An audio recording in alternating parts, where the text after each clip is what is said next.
cannot deal with an altar or with a demon that you don't know. You cannot be able to deal. Atunasema kuna madhabahu kwetu, ndio kwa maana nilienda nikatoa sabibu. Ati nimetoa mama huja tutete magokona. Karuta magokona kinya rukona. Kuna tagaya takoroko kwa. Ngamulia igogona reko rutaga. Ni na magokona ni gwitore ni tunagagwethiwega no magokona nyina gamata mariko. Dukagai. Mauto mure mekikete gwitore ni adigiota kwa magweta.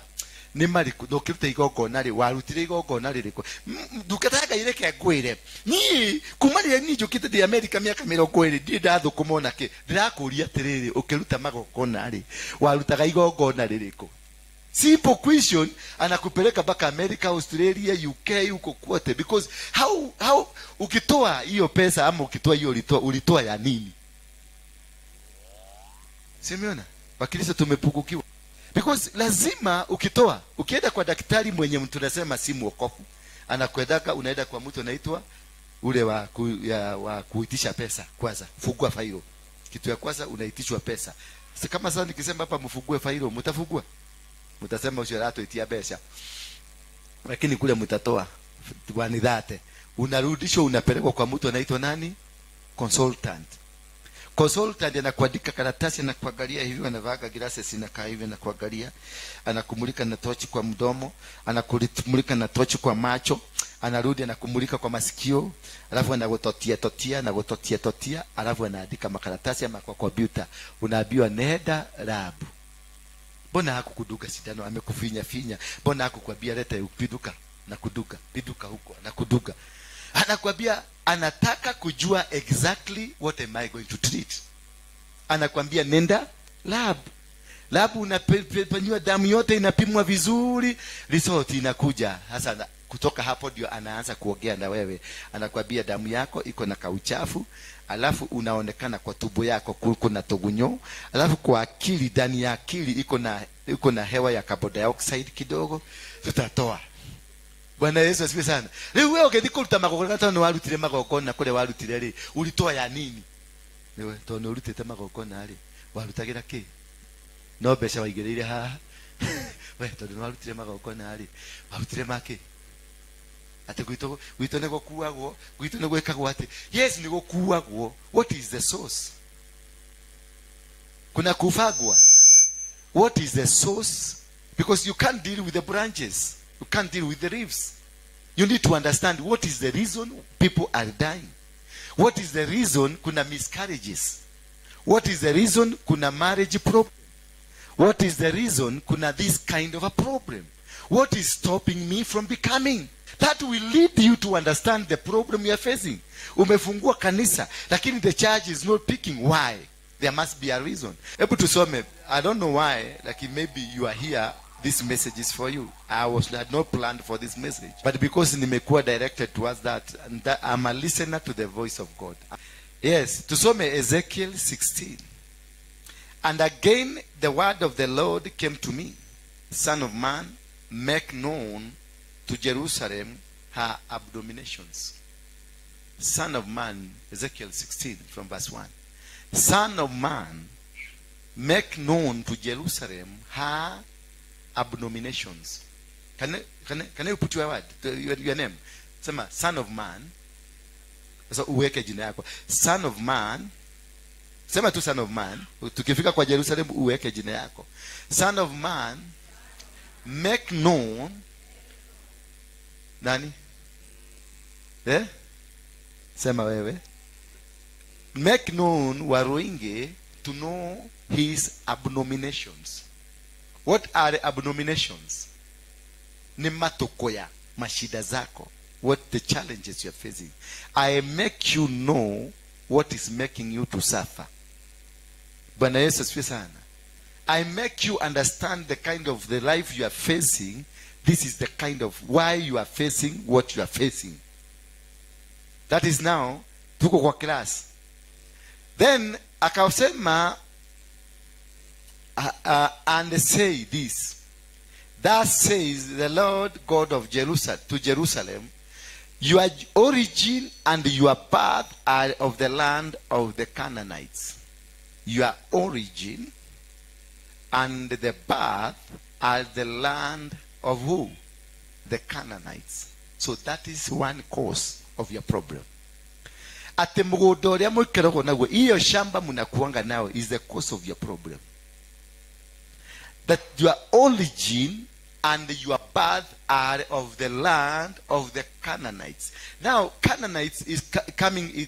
The Canaanite is a name that emanates from the name Canaan. Canaan was a son of a man called Ham. Ham ndio alilaaniwa kwa kuona uchi wa baba yake. Lakini kwa sababu hangeguzwa na laana iliruka kutoka kwake ikaruka kwa mtoto.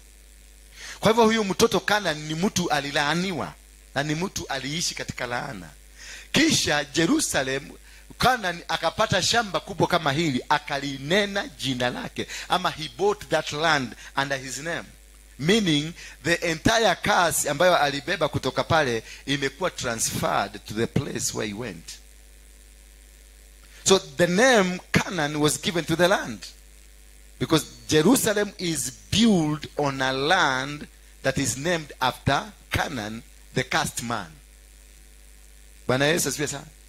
Could it be the source of the land of your father be the problem you are facing? Do you know how your father occupied or got the land uko mumezaliwa kwenu? The name of your area. Kama sasa ukienda huko Kirinyaga kuna mahali wanaitanga Kiangoma. Kechagi? Kiangoma. Do you expect any blessing in Kiangoma? Bwana Yesu asifiwe sana. Nairobi is named by the Maasai, meaning cold water. Nairobi Engari. The Maasais were the first people to land in Nairobi, and they named Nairobi after them, after offering a sacrifice. Wherever Maasais go, they do a sacrifice, and they own. There is power in the name. When they came, they owned Nairobi as cold water. Until today, Nairobi is a Maasai name. You go to Nakuru, Nakuru is a Maasai name. Nyahururu is a Maasai name. Tala, apa Kangundo, Kangundo itself is a Maasai name. Nyeri is a Maasai name. Kiambu is as a result of the Maasai people. Now, let us not go there. Look at Nairobi. Where we say, you're a Kikuyu. Unaweza beba njora? Utashikwa na polisi. Lakini Masai anabeba mkuki na njora na kisu na anatembea kwa barabara kama amefuga shuka. For them it is culture, but for you it is a weapon. Why? The name of the town, it is theirs. So the altar that it speaks for them. Kuna huyu Masai anaitwa Oledima Olekina, anaendeka parliament with a shuka. Nobody can question him.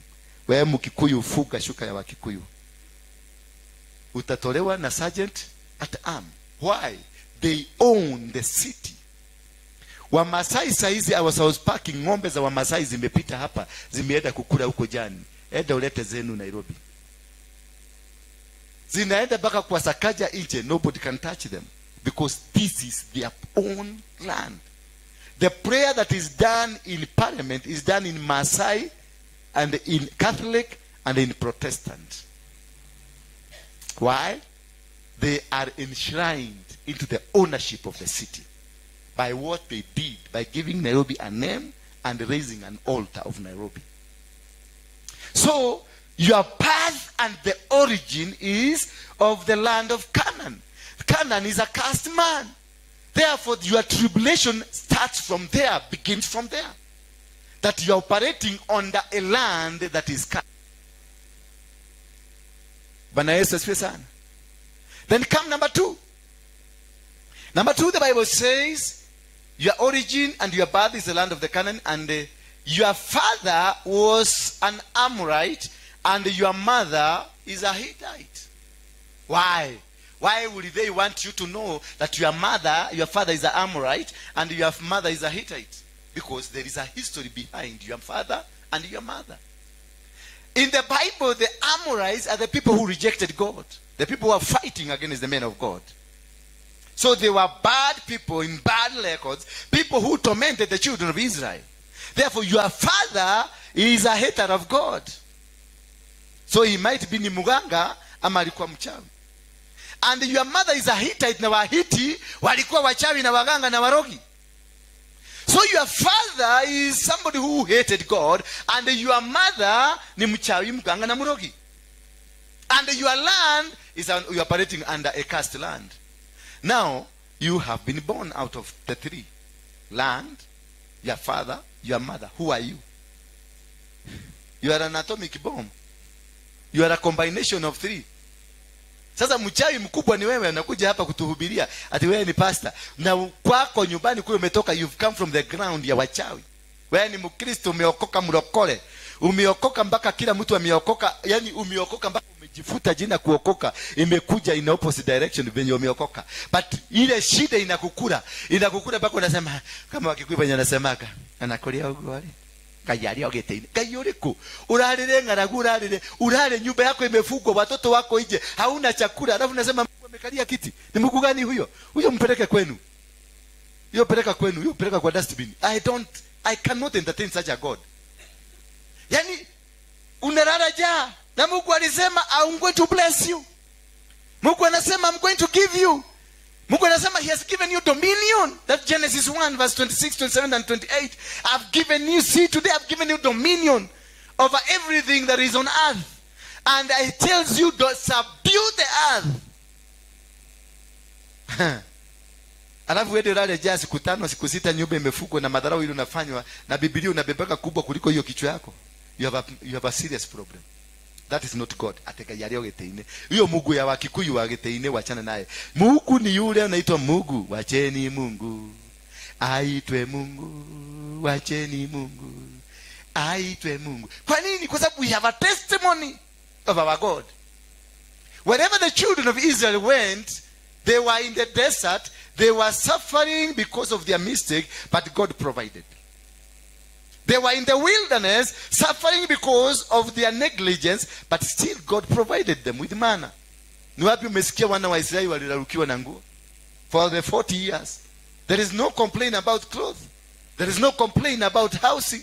There is no complaint about food. That is, ukajua, ukiona kwako umekosa chakula, si Mungu, ni shetani. Those are provisions that God must provide you with. Wana wa Israeli malipopote walienda walipata chakula, manna dropped from heaven. They had the housing and they had the clothes. Walisema nguo zao hazikuraruka. Bwana Yesu asifiwe sana. So once you discover this is the situation I'm going through, this is what happening. Wahiti na Waamori walikuwa wanapinga Mungu. Kwa hivyo walipigana na watoto wa Mungu. Therefore the mother and the father is the cause of some of the problems, because baba yako alikuwa muganga na mama yako alikuwa mchawi. So who are you? Umelelewa in an altar. Kwa hivyo shamba, it is an altar ya laana. Number 2, your father himself ni muganga, is an altar. Number 3, mama yako ni mchawi, is an altar. Ni mama ametoa mamimba na ameua watu na amefanya kila kitu. Those are 3 altars operating in your life. Bwana Yesu asifiwe sana. Now come the other one. The one says that and as for your birth, on the day you were born, your cord was not cut, nor were you washed with water to cleanse you, nor wrapped with salt, nor wrapped in a swaddling cloth. When you were born, your cord was not cut. What is the meaning of cutting the cord? It is disconnecting you from where you've come from, so that you can begin your life. Meaning, when you are born, your cord that links you with your mother and your father and the land you are born has not been cut. Meaning, every curse associated with these 3 will forever walk with you. Let Jerusalem know the cause of their problems. Is it not God that is speaking this? It is God telling Ezekiel to go and tell Jerusalem why you are suffering. So before you make any move, you come to the altar and break previous moves. Before you move from that church that you began, ile kanisa ulianzisha, kule ulienda Anglican, ama ulienda PCA, ama ulienda Orthodox, ama zile kanisa za mwanzo, si ndiko ulizaliwa na ukapelekwa na ukakuwa dedicated in that altar, na ukatolewa sacrifice in that altar. Then kwa ujuzi wako na masomo yako you moved, ukaenda to another altar. Which altar is speaking in your life? Yeah? The first altar. That is why you are moving from one church to another church, and no altar will feed you, because altars are supposed to feed you. The one where you are dedicated and a sacrifice was done, that still holds you. You need to go back there and raise another altar, disconnect yourself from it to connect yourself to another. But because mumeokoka na nyinyi walokole, you can move from one church to another church and there's no problem. That is a problem. That is a huge problem. You have gone to 10 churches. Kila church umetoa sadaka ya kujishikanisha na madhabahu. Kila church umeenda, kwanza kuna ile ya kwanza umekuja umejiekelea zingine. That is why you cannot survive. Hello. Kai mwetelele pokea gari. But this is what is going to make you pokea gari. Once you understand this, the problem in your life will come to an end. Once you understand that I have a mistake, there is an altar that speaks into my life, then there's the altar that gives you. An altar is an encounter with God. An altar is a place where we have a spiritual encounter, either with God or with the demons. Being a Christian does not mean that you are above the altar. Abraham was asked by God, bring your son, give me your son. And when he brought the son, yes, he was about to kill the son, and the son had asked him, I can see kuni, naona kisu, naona moto na kiberiti, where is the buzi? He said what? God will provide. As he was about to cut, God tells him, look behind you, there is a kuna mbuzi. Bwana Yesu asifiwe sana. When you raise an altar and sacrifice on that altar, there's one thing that happens in your life. God appears. When Solomon went to Gibeon and offered a sacrifice of 1,000 bulls, once akateremka kwenye chini, pale alienda kulala, God appeared to him. When Isaac did the sacrifice on the altar, God appeared to him. When Jacob did an altar, God appeared to him. And when God appears to him, he comes with a promise. The one encounter you need with God comes with a promise of God. Any encounter with God, you only need one. One is enough. Abraham met God once, and God told him, angalia tazama mahali macho inafika. That is where you belong. You are the father of faith, the father of people, the father of nation, yet he didn't have a kid. But so once you have an encounter with God, that is all what you need. Learn to give sacrifices, not offering. Learn to know exactly after breaking the altars that are speaking in your life, then raise your own altar. Gideon in the book of Judges 6, somebody open Judges 6, was complaining because they knew they had a huge God, a big God. But the problems that we are facing was so huge that they did not understand. Why are we having this problem? The people of Israel did what was evil in the sight of the Lord, and the Lord gave them into the hands of the Midian 7 years. The children of Israel did evil. So your problem, the evil that is new in your parents, in your society, can cause God to hand you over into the hands of the what? The enemies. The children of Israel did evil. Therefore, they were handed over into the hands of the enemy for 7 good years. What is this evil?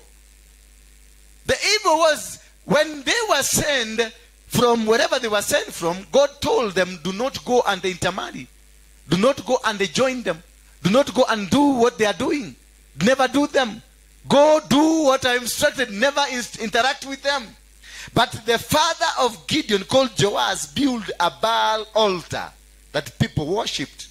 So when beginner Gideon walizaliwa, walikuta kuna church, kuna madhabahu, wao walifikiria it is madhabahu mazuri. Bwana Yesu asifiwe sana. Kwao watoto walizaliwa wakijua this is what God is. But it's only Joash, the father of Gideon, who knew hapa hakuna madhabahu ya Mungu.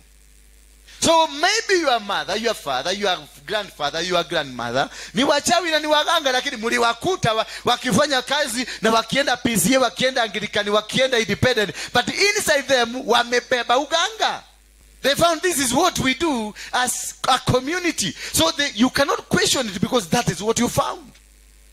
Until you are told this is the problem that is facing your family, you will never know, because your father is a man you trust. Your mother is a man you trust. Your grandmother ni mtu unampatia heshima yake. Until you sit down to know that Gideon alikuwa akauliza wakati malaika alimtokelezea, akauliza huyu malaika, na ni kwa nini shida tuko nazo? Where is this God that helped our fathers come from the slaveryness?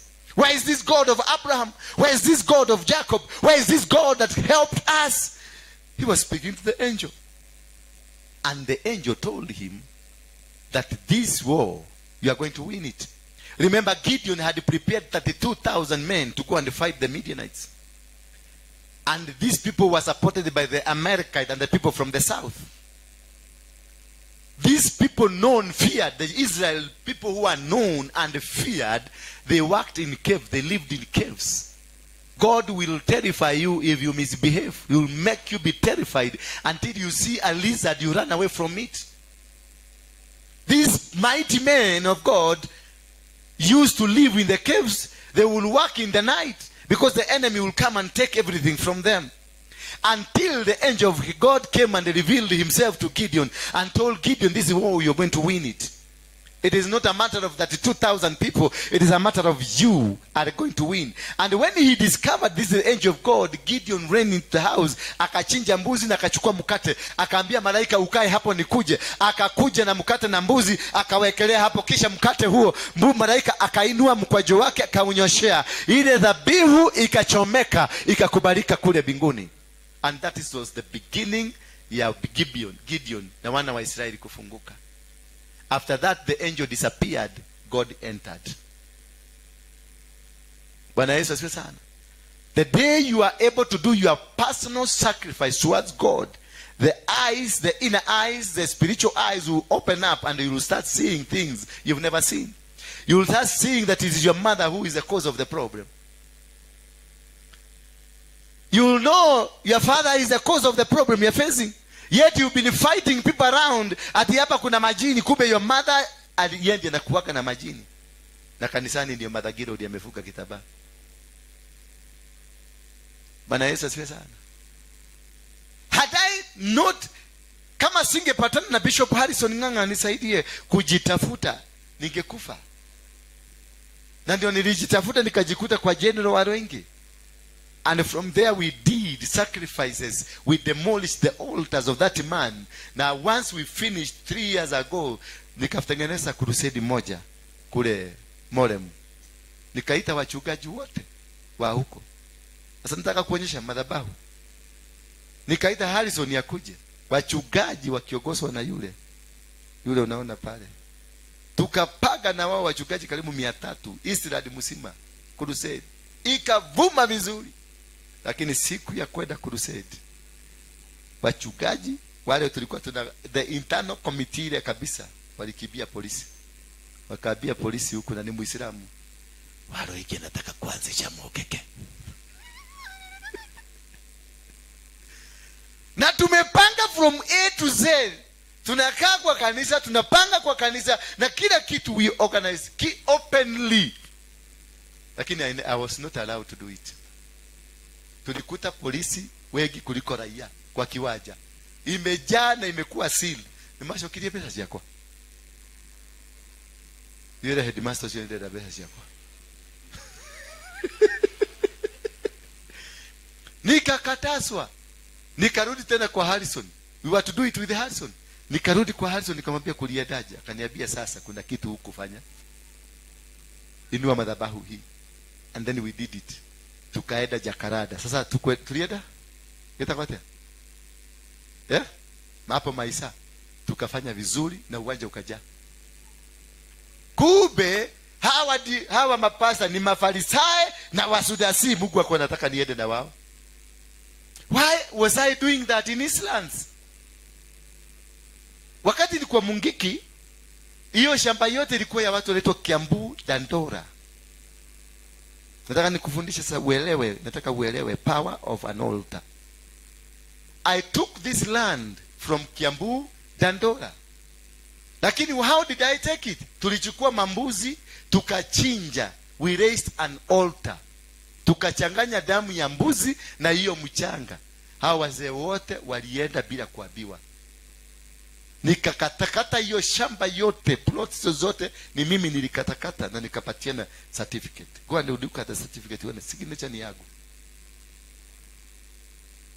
Hizo mashamba zote huko ni I am the one. Hata hizo makanisa zimejengwa kwa madhabahu yangu because niliinua madhabahu ya mbuzi. Nikajenga manyumba na makanisa hizo zote. That is why the pastors were resistant. Kwa sababu walisema ati nikivuja hiyo madhabahu, that is what they said. Nikivuja madhabahu ya Mungiki watanyang'anywa plot. Kwa hivyo they are comfortable being Christian under the madhabahu ya Mungiki. Bwana Yesu asifiwe sana. But what did I do? Nilichinja mbuzi. That's why I'm saying the power of the blood. It doesn't matter ama ni ya kuku ama ni ya whatever, hata kama ni ya cockroach, as long as imemwagwa with a reason, with a spiritual reason, it got power. And because you don't know na wewe umwage, you will be defeated. Mimi nilienda kwa mganga na wewe ukujua nilienda kwa mganga. Wewe unashidaka hapa pepo ishidwe. Mimi nilienda nikatoa 200,000 kwa mganga. Unafikiri utanishida? Hata uokoke kwa miti. It is me na madhabahu imeinuka. Wewe hujui. Wewe unanganganaga tu. Hola tetere wewe. Keteri yako. Bebebelina. Keke. Sasa kwa sababu ya kuomba sana, unakuta mtu ameomba mpaka sauti imepotea. Anasema na saa hiyo kumbe saa hiyo na make noise. Ndio malaika ametumwa akuje asikie Milika. Ndio sikilize Milika anaitana. Kufika huko unakuta sauti ilipotea, umefika Katoroni sauti imepotea mpaka sasa. Umeamua sauti ile utatoa ni moja continuous ambayo Mungu atasikia na amesikia. Lord, Lord, Lord, Lord. Yes, nasikia ni Lord. Lakini malaika amekuja amesikia akirudi huko nasikia. Nini naliaga hivyo? Sinipuda. Hata akikuja akikataa kushika message mzuri yule anafanya, anarudisha kule bikuni kusema nimeenda huko lakini nimesikia tu ni puda zilikuwa huko bili. Bwana Yesu asifiwe sana. So until you are able to understand how you can link up with your God, how you can link up with what God wants you to do, that is the time you'll be able to conquer the demon that speaks in your life. Until you understand what kind of an altar that is operating in your life, that is the only real time you'll be able to conquer, because you'll be able to deal with that altar. Until Jerusalem, they were told, go tell Jerusalem her abomination. Wacha was complain huko juju ama kukimbia huko juju. Shida yao ni shamba na baba na mama. So address those 2, 3. Once you address the shida iko. Sasa hawa jamani nikaenda nikamwambia hapa modem. Nikaambia mapasta kujeni, I am the one. Hii yote ndio mnaonanga mabazi kuna customers nyingi kuliko nyinyi. Kwa sababu utakuta kuna bara ini moja iko na baa karibu 50 na zile magari zimepakiwa hapo ni Marejiro na Mercedes na magari kubwa kubwa. Lakini ukiingia kanisa, ukipata kanisa iko na baiskeli. Leo ni mtu umetoka bali. Kanisa yenye iko na baiskeli. Watu wote ni maskini. Watu wote wako huko. Ile pesa yote wakicheka sadaka ile wanatoa sadaka. Ni customer mmoja kwa kabaka moja. Ile amenunulia, patia wale chupa 2, patia huko chupa 3, patia yule kitu anataka. Mbona nani hata? Okay, omo shuva. No kile. Waita, patia huko. ukisakanya hiyo pesa yake ili amespend huko ndio tunatoka kanisani. Sasa nikawaambia hiyo siri, nikawaambia ni mimi nimekamata wapi? Ni mimi nimekamata hapa. Kwa sababu nilichinja mbuzi. Na hii kanisa yako umeijenga juu ya madhabahu yangu. Kwa hivyo kanisa yako iko chini yangu. That's why kanisa ina drive magari kubwa kubwa.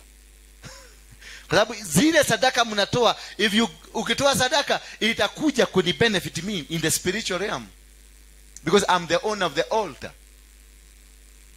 Bwana Yesu asifiwe sana. So I told them, they refused because they wanted the comfort. They didn't want to give out this land because ni kama walijua nikipatiana, nikifanya hiyo sadaka, nikidisown, nikate hiyo power, nikate hiyo altar, it means now they will be free and the owner will come in. They said no, wacha tuendelee kukaa hivyo, Mungu atatusaidia huko mbele. Bwana Yesu asifiwe sana. Ende uangalie watu wa Morem wote walijenga manyumba na loan on a certificate they got from the bank. My signature was able to give them a certificate, and the certificate was able to give them a loan, to secure a loan certificate. And neighborhood Dadora hawajai kujenga because they have titles, legal titles. No, they have certificate also. Wakati walipeleka kwa banki waliambiwa you have to come with a title. Lakini hii ya Waruinge ilienda banki na ikasecure title. Why? The power of the altar.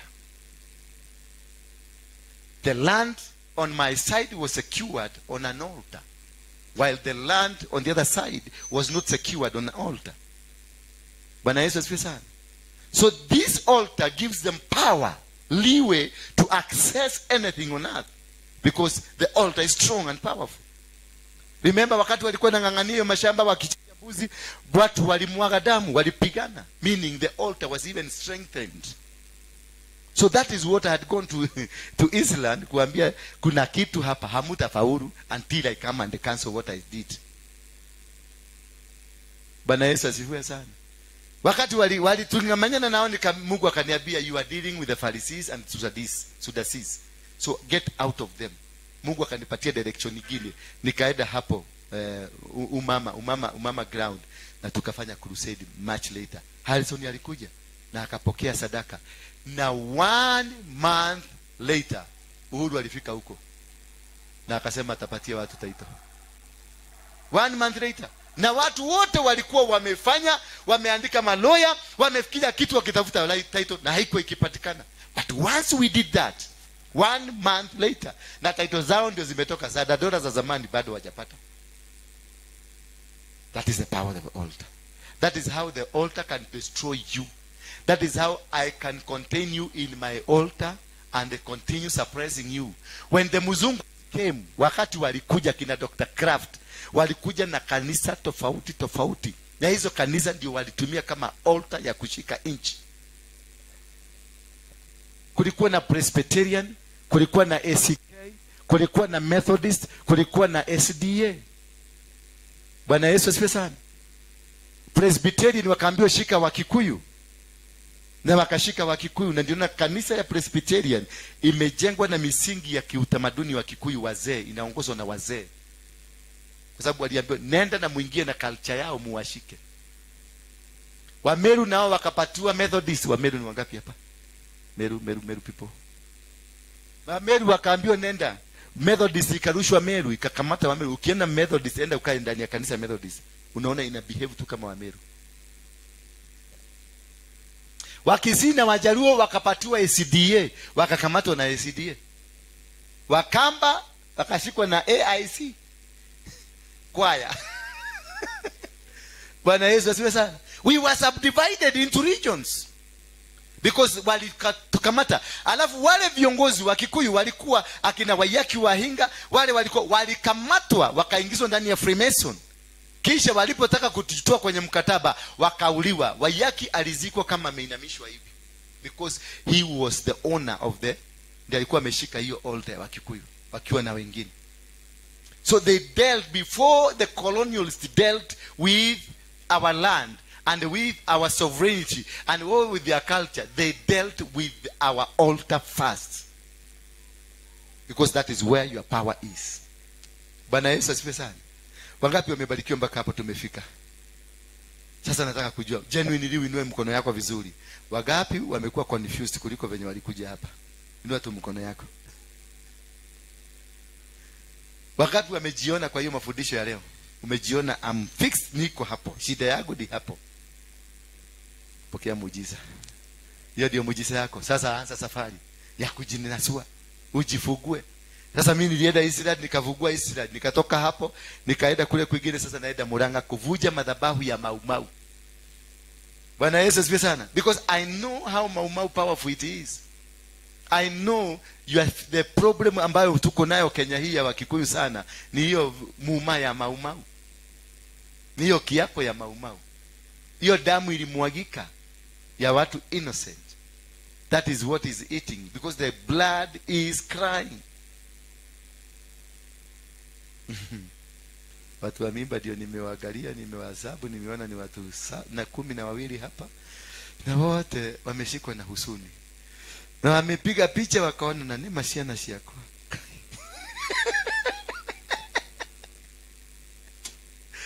Haleluya. Kuna swali? Mimi nimpenda kuuliza swali. Mpatie na microphone pale. Question quickly. Haraka haraka ndio ule pale. Inua mkono, jisimama juu. Praise God. Mimi naitwa Shuko. Pastor, niko na swali. For example, nitoke nichukue safari niende mbali. Na nipate kanisa, sababu siwezi kuwa ninakuja Kenya kila siku kuhudhuria kanisa. So tithe yangu nitatoa huko kwenye niko, ama nitakuwa natuma kwa hiyo kanisa yangu ya nyumbani? Where originally you have a spiritual father. That is why it is very important for you to have a spiritual mother, okay, or a spiritual father. Oh. It is only your spiritual father who is entitled to eat your money. Okay. Umenielewa? Yes. Hata ukienda America, kama ulikuwa na spiritual father ni Waruinge, tithe rudisha hapa, kule toa offering. Okay. Yes. Thank you. Endelee. Swali lingine? Bwana asifiwe. Amen. Naitwa Jane Moiro. Nataka kusatu swali moja tu pastor. Okay. Nilikuwa ACK kitambo nikiwa mtoto. Okay, wewe ulikuwa unaenda unabatizwa huko, unaenda. Shika microphone vizuri. Ukienda huko unoke napelekwa na parents. Na ni kitambo sana when you were primary school. So you have to go back there. ACK is an altar. Okay. You are committed there. Yeah. That is where your spiritual being is held. Okay. So you need to go there. Any church of ACK, yeah, give a sacrifice or an offering. Okay. Yeah, could you disconnect? You don't need to tell anybody. Okay. Just give it, disconnect yourself in the Okay. spiritual realm. Thank you. Another one. Let it pandi.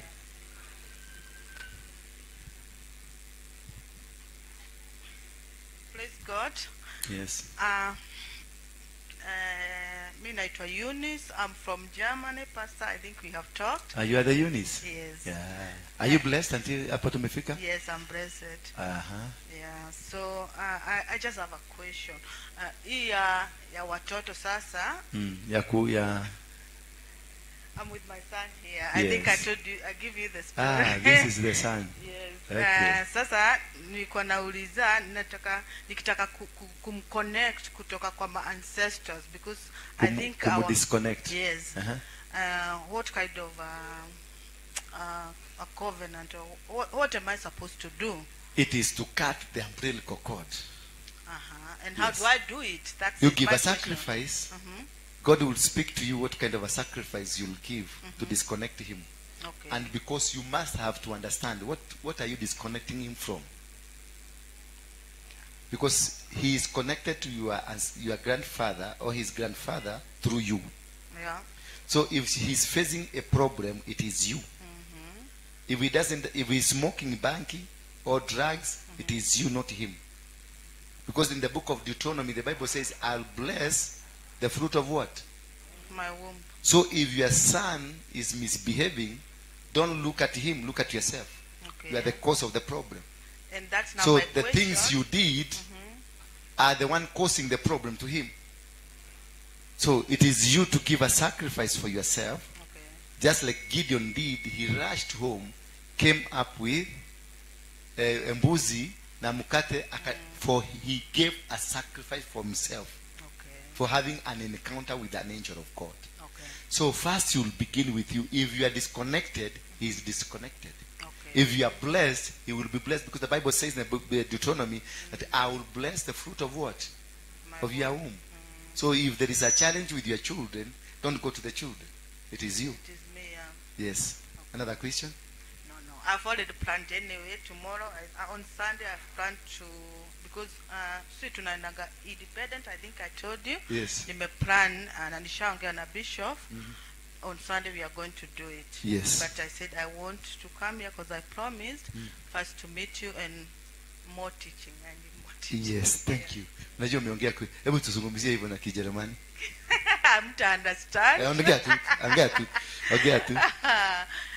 Ich bin hier. Okay, mein Name ist Eunice Getuto. Ich komme aus Deutschland und ich bin hier eine wie heißt das auf Deutsch? Gott, Sawa, asante. Umoshopo chantori boshach. Another person with a question? An observation is also allowed here. Na sasa kwa ninaitwa Lendia Wambui. Sasa Lendia, nimeongea Kisugu. Ulisikia? Eh? Ulikuwa ukisikia Kisugu? Endelea. Mimi nilienda inaitwa nini? Catholic ni huko nilibatizwa na nikafanywa kila kitu. Na sasa mimi nilitoka hapo. Sasa nikusema sasa nilisaliwa hapo. Uko hapo bado? Niko hapo bado. Na ya pili, my children are not here. Sasa watoto wote wanakunywa pombe. Na wanaanza sasa kuachana na mabibi yao. Sasa nikauliza, shika microphone karibu na mdomo. What am I going to do? Sababu mimi kuna problem with that problem it is. Nimemjibu huyu mama, nikamwambia Biblia inasema kwenye Deuteronomy 28 ya kwamba uzao wako utabarikiwa. Kwa sababu umebarikiwa. Bwana Yesu asifiwe sana. Amen. Kwa hivyo kama uzao wako haujabarikiwa, ni kumaanisha wewe ndio tatizo. Okay. Sasa hiyo ndio utakaa chini tufuate tatizo liko wapi. Tujue ni nini ulifanya. Kama kuna kunyonga ulinyonga, tujue kama hiyo ilikuwa. Kama ulikuwa mganga, mchawi, tujue kama ulikuwa hivyo. Sasa hapo ndio tunafuguliania moyo. When will I see? You'll see me today. Because you already are seeing me. Okay, ni sawa. Yeah, nitakuona. Nimekupigia simu sana na hausiki. Sikupenda. Ulisa huyu wa Germany. Huyu hata wakati nilichukua yake alisema thank you God. Zile simu zinalia hata saa hizi. Utaona right now niko na miss call 350. Sasa ile nilianza kuhubiri hapa. Okay, asante. Na silali, ukiangalia macho yangu ni kama nimevuta bangi. Sijavuta, ni kulala sijalala. Okay, ni sawa. The whole world, huyu ametoka Germany. Amekuja kwa kanyumba kama haka. Simeona? Hata saa ingine ninanunua shamba, saa ingine inanyang'anywa, sijui nikaenda huko wakasema wewe sasa huku ana hii hapa. Huku ana hii ukanyang'anywa. Nikanyang'anywa, hata hiyo ndodora unasema. Ulinyang'anywa. Lakini si mimi, wewe usianze kusema nilikunyang'anya. Sawa, keti chini. Tutakusaidia. Another one?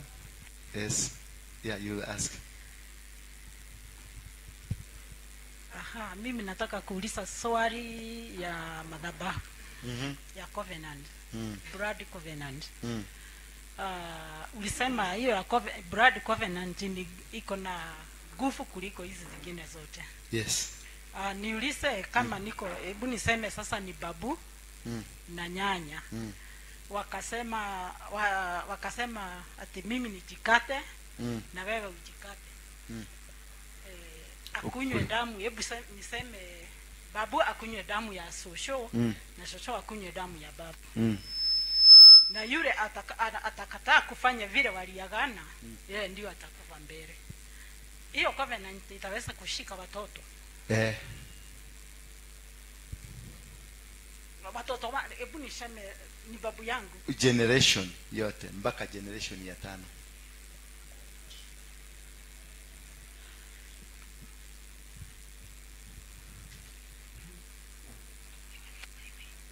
Bwana asifiwe.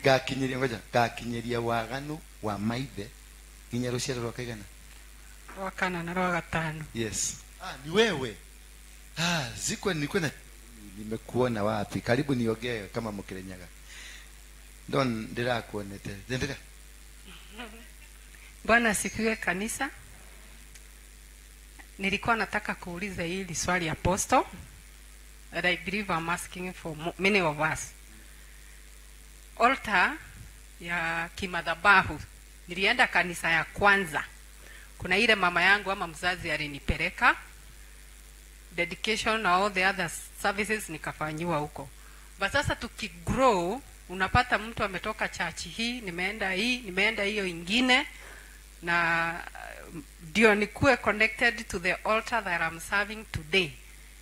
Before ni jiconnect na hiyo altar, my swali ni ile altar ya church ya kwanza nitavuja ama ni churches zote? Hizi zingine zote hakuna kazi. Where you are first initiated, that is where you belong until today. Okay. Pastor, my last question is, in our family we deal with altars of divorce. So mama alikuja akajua kuna shida kwa familia yetu, akatoa sacrifice. And mimi mwenyewe napaswa kutoa ama hiyo yenye mama alitoa iko sawa? Ishanikomboa. She is the one in charge of your family. Okay. She is the one to help you come out of also I don't have to remove it. If you have, there are 3 things that happens. We have personal sin, we have territorial sin, and we have generational sin. If your mother is dealing with generation, it's okay. Okay. You can only deal if the mother is not dealing with it, but you are allowed to deal with your personal sin. Okay. Yes. Thank you. My name is Susan. Okay, what I wanted to ask, umejibu. Amekunyang'anya. Lakini kuna hii swali. You told her that kama watoto wako na issues, nijiangalie mimi. What about like in my case, I'm divorced. Yes. Ni kusema, you know, my husband inaweza affect our watoto. Now you have to look at the altars from your husband area and from your kule umetoka. Yeah. Kwenu kuna ndoa? Kwenu. Kwa familia yenu kuna ndoa? Iko, but na pande ya bunze? Pande hiyo kuna. But the problem is ni pande hiyo. So I need to break hiyo. Uende sasa muongee na msee. Alienda wapi? Alienda US, he's not in touch. No, you are not. Kwa hivyo have you divorced? Mumeachana? Yeah. Mumefanya the actual thing of divorce ama bado ako mko naye? Bado hajakamilisha. Lakini it's been 18 years. Marriage wise, are you still connected? No, except the children. What makes you not connected with him? Kuna kitu alikuwa amepeleka kwenu? Akupeleka, alipromise kupeleka, although tulikuwa kuna kitu hata kimoja hata kadogo alipeleka kwenu? Yeah. Alipeleka nini? Hiyo mwati na harika. Bas, wewe ni bibi yake. You are still connected. We even wedded in church. Yes, you are still. Hiyo bado ndio bwana yako. Hata ukiradarada huko, ujue bwana yako huko. So hata ule mwingine hata yeye akiradarada, you are still connected. So what should I do? You either make a decision to divorce, mudikwe disconnected, ama uende umutafute mkue wana again. Otherwise there is no blessing kwako na hakuna blessing kwake. You live a struggling life. Yes. Okay. Next. Habari zenu. Mzuri sana.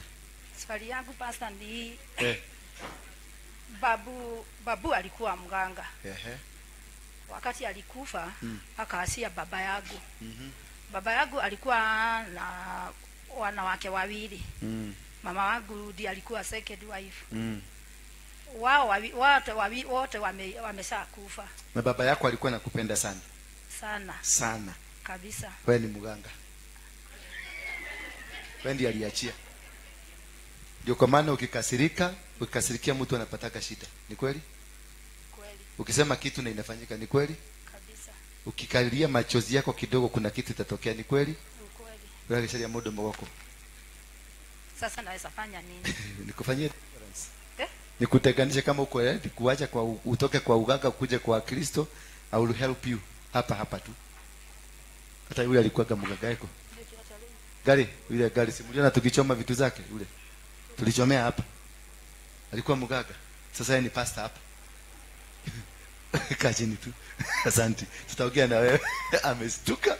Kusikia ndivyo anaenda kanisa, niko dole ta kanisa. Ndio mbaga. Yes, sema. Bwana asifiwe. Amen. Mimi naitwa Margaret Wangoi. Na nilikuwa na hudumu kanisa ile sasa nilikuwa. Lakini hata kwa saa hii wananitafuta kwa sababu kutoka nikuje hapa. Sijarudi, lakini wananitafuta mpaka watoto. Wananiuliza kwa nini ukuje kanisa. Sasa nitafanya nini? Fanya maamuzi yako. Mimi nataka kukaa hapa. Sasa kule sababu nataka kutoka kule. Sasa utaenda kwa huyo mchungaji mkiwa na mzee. Muende tu mumueleze.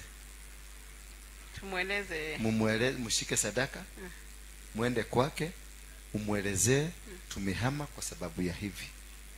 Na umpatie sadaka. Umwambie ndio hii. Usitoroke kama mkora. Sababu sasa ninaona wakinipigia sasa na shida. Enda tu genuinely from your heart and umwambie kwa ukweli. Usikuwe unajificha ama na usimudanganye, mwambie tu ukweli. Ndio akurelease. Okay. Next. Patia huyu ako na red. Bwana Yesu asifiwe. Sasa niko na swali moja kuhusu mambo ya madhabahu. So we have some of us, we understand mambo ya madhabahu. And as you have been saying to the lady, that akiona shida iko kwa mtoto, shida si mtoto, shida ni yeye. So my question is that sasa we have some of us, we understand biblical spiritual things, na unakuta like tuko na wazazi wale hawaelewi. Ama wengine wako kule nyumbani, kuna wale unakuta wameokoka but hawaelewi mambo ya Bible ama spiritual things. Na sasa mimi ninaelewa, ninaweza simama in the gap. Yes, that to is break them. You will break in the on their behalf. You are every family has a Moses, and every family has a Judas. There is a Moses to liberate your family, and there is a Judas to destroy your family. So it's allowed. Yes. I can stand in the gap. Yes. All right. Okay. Quickly another one. Uko nyuma kabisa nyuma yako. Ongea. Bwana asifiwe. Amen. Kwa majina naitwa Christine Wamboi. Mimi niko na swali. Umesema mtu akiona shida, mtoto akiwa na shida, mzazi ajiangalie. Na sasa ikiwa msichana wangu ameolewa na kijana, na kijana ndio amekuwa gay, sasa mimi ama ni yule? Msichana wako ameolewa na kijana, yeye amekuwa gay. Yeye amekuwa lesbian. Msichana wako kijana ndio jibu swali yangu. Msichana yako amekuwa gay. Ni kijana ndio anafanya. Jibu swali. Mwiretu wa kule ni atwekete gay. Sasa ni atwekete lesbian. Sasa mwiretu waku ni mwega. Mwiretu ndiwete thina wake ni mwega, ni straight. Mwanake ni atwekete gay. Da kwao tiko kire na maundu. Na riu undu ucio ukuninwa niki tondu no igwa mwiretu riu wako ni atweka gay ri. Ni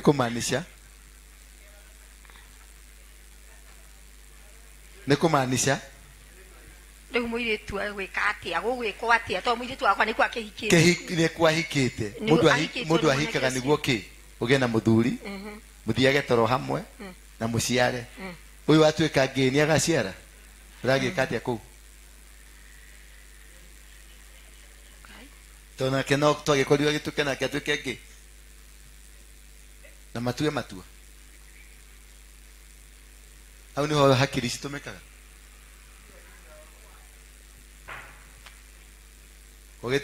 kogetwikire ndindeko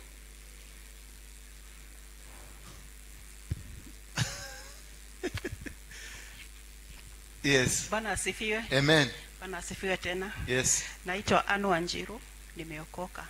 Niko na swali mbili. Umemjibu huyu sister ukamwambia pahali alikuwa fast in the church ndio apeleke tithe yake. si tithe a sacrifice to disconnect herself if she has made that decision. Sasa mimi nilikuwa far away na nilikuwa na kanisa na nikakaa hapo for so long na nilikuwa na spiritual father kwa hiyo church. Sasa nikiondoka sikuenda kufanya kitu, niliondoka tu nikarudi hapa. Sasa nimerudi hapa, niko hapa sasa. Ulikuwa far away wapi? Nilikuwa South Africa kwa miaka mingi. Sasa nauliza nita hapo disconnect sasa, kule ndio ni connect hapa. hapa. Unakuja kwa kuhani. Unaenda kwa kuhani. Anachukua hiyo gap. Anakudisconnect. Because but if you have an option kama huyo mtu ako and you have contact with him, liaise with him. Okay. If there is nothing amekufa hajiko, kuhani anaingililia hapa. Okay. Ya pili, mamangu baba yake alikuwa mudomugo. Na alikuwa namchukia sana. Alikuwa na bibi wengi lakini alichukia mama yangu sana, mpaka akachukia mama yangu sana mpaka kiasi alikuwa anataka kumuua. On my father's side tena yeye alikuwa anachukiwa, my grandfather alikuwa anachukiwa sana na neighbors mpaka akahama Kiambu kwenye alikuwa zamani when my dad was young, akaenda Embu to relocate. Ndio tukamuuliza kwa nini, akasema alifanya hivyo, relocate ndio alee watoto sababu alikuwa anachukiwa sana Kiambu, akaona Embu hakuna mtu anamjua. Sasa hiyo roho tunaona inatufuata ya kuchukiwa. Unaenda pahali even where I am unakuta, unaona kama sio kama unapata hiyo roho inafuata sisi ya kuchukiwa for no reason.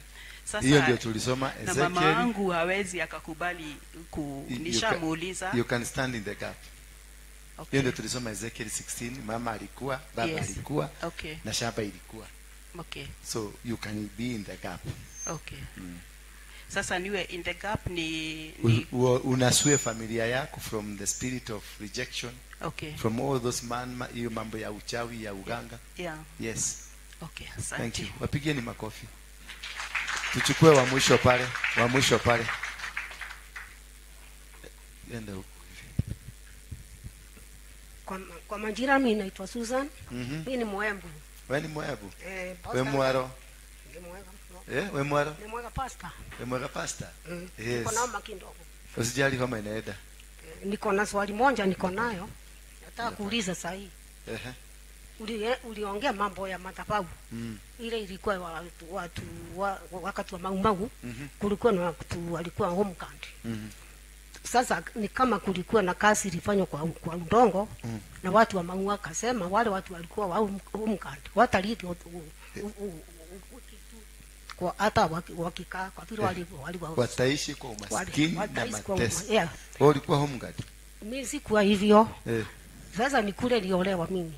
Kule niliolewa mzee wangu alikuwa namna hiyo.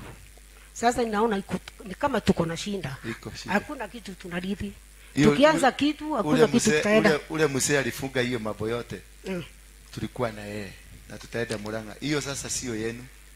Hiyo sio yenu. Hiyo tunaenda na Bishop Harrison nganga Murang'a kuvuja. Sasa ni ngonje. Ni connect na hiyo madhabahu ya Murang'a. Connect na madhabahu ya Murang'a. Nakusikianga sana. Na nimeshafanya hivyo. Nipatie microphone nyingine. Nimeshafanya hivyo. Umeshafanya hivyo? Wazao nakusikia sana. Asante. Ulisikia huyo mzee akiongea? Mimi nasikia sana. Asante. Nipatie huyo.